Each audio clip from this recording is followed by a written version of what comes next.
Hey guys, so here's the last part of the floor that I wanted to get done, was this threshold right here.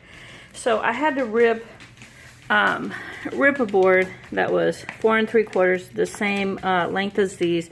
So one will be 4 3/4, and then the next piece will be, it's like 2 1/2.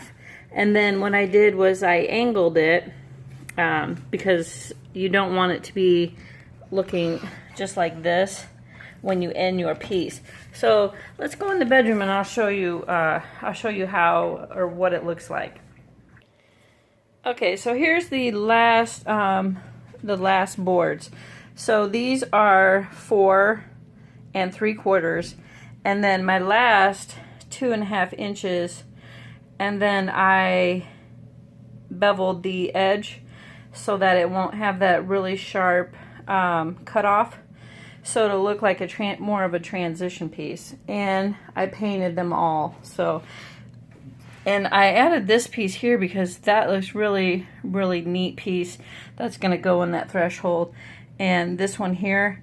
So this should look pretty good. The only thing I'm kind of concerned about is because it is layered, it leaves little holes, but I'm going to leave it because I kind of want to see what it looks like when it's down. I mean, I can always fill them with wood putty and then repaint them later if I decide I don't like them, but yeah. So that's the only kind of drawback when you're using a 5-layered piece, is that some of it does chip out. See that?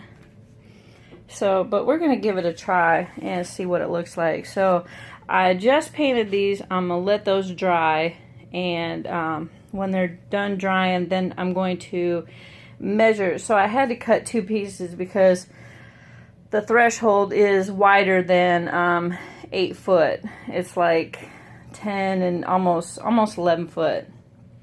So I needed to cut 2, and then one piece will probably be about a 2-foot section off of one of them. Same way with the 2 1/2 inch piece here. I had to cut 2 of them because I got to piece them together. So, all right, guys. So we're gonna look at that in a different video. So, all right, guys. So looking good. Last stage of the floor project is the threshold. So I'm excited to get that finished. All right, guys. Thanks for watching.